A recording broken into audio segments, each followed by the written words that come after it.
have wonderful professionals who have decided to come up here and tell you guys what they do in the fashion industry, marketing industry, and share their wisdom with us. And we're very happy to have every one of them.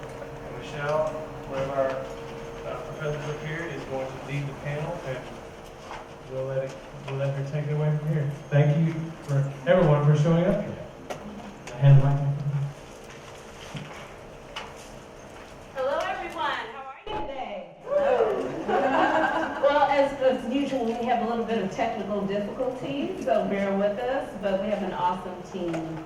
So we are here live at the Art Institute of Austin with an awesome panel to discuss the Austin fashion industry. Are you excited? All right, I'd like to introduce you to our guest.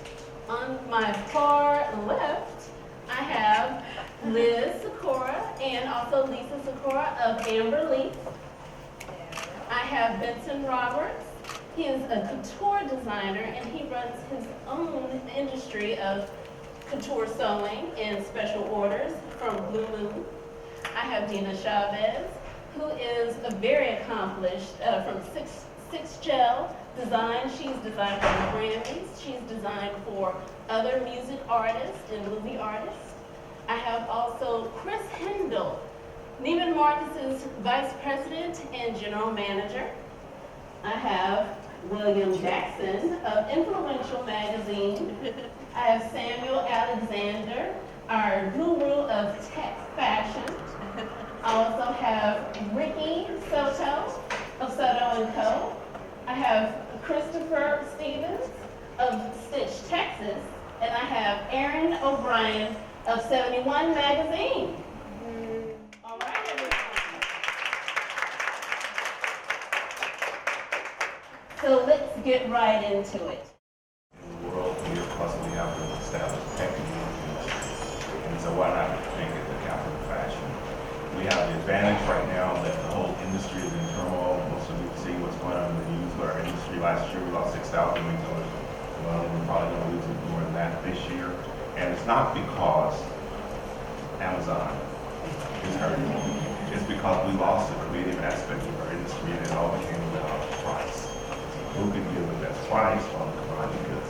What you're going to see happen going forward is there's going to be total innovation in the fashion industry. One of it being bespoke, customization, on-demand production.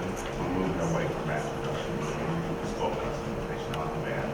We're also moving into wearable products, where our goal in wearables is to be able to give you a better quality of life, and then also to monitor your health and give you input through artificial intelligence on what problems you may have and have preventive medicine versus catastrophe medicine. So our main goal for the fashion industry going forward is preventive medicine. We're also working with the smart city to create smart products that will integrate into the smart city and the wearables.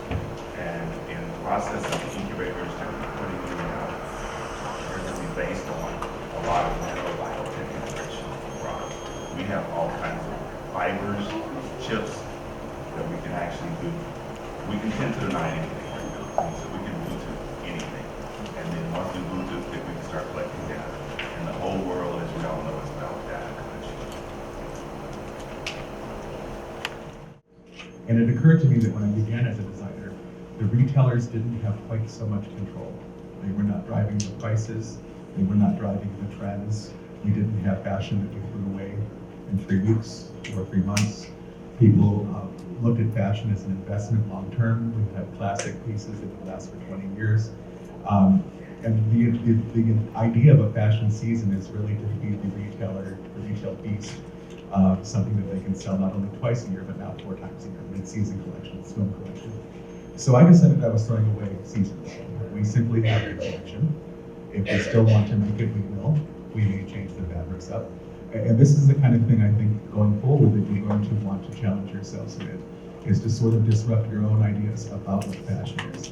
Some of the things that Austin have going for it, besides the amazing things that Sam is talking about, is we have space.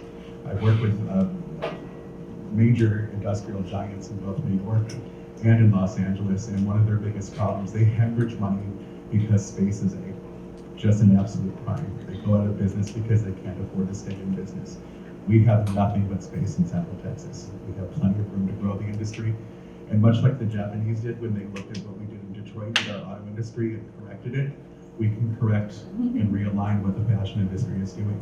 Lisa is a prime example of what Sam is talking about, bespoke. She doesn't cut anything. They don't cut fabric until it's been ordered.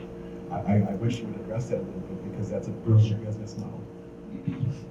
So I'm Lisa with Amberleaf. My daughter and I are the designers, but we're also the manufacturers.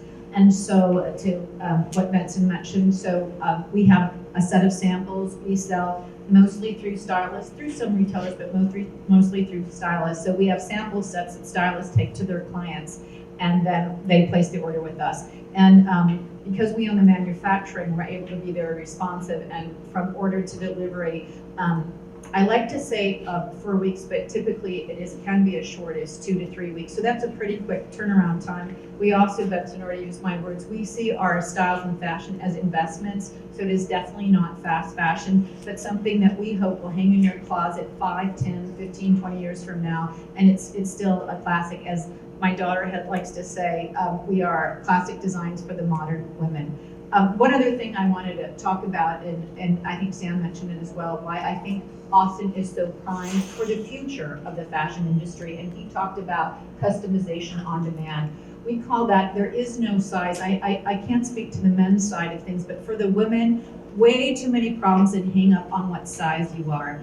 We are working, and because we're in this tech city of Austin, it affords us the intellect and the technology and the data scientists where you become the size. There's just one beautiful you. There's just one beautiful size. And the label says, if your name is Mary, the label says Mary. It doesn't say a 2 or a 0 or 24. Enough of that. I don't know about the men in the room, but for women, we get totally hung up in what the size says inside of, and it should only be about how do I drape myself in the most beautiful clothes that is a reflection of who I am. And because I believe how you drape yourself is you saying to the world, this is me, listen to me, this represents me. And so I'm tired of people getting hung up on anything just other than being the most beautiful, best self.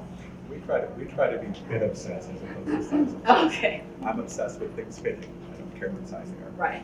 And for us, that customization at scale is fitting to your comfort level, not because I say you're an X or Y. You're just your beautiful you, and hopefully we have things that speak to you and you put on every day with confidence and go out and take on the world and be your best self.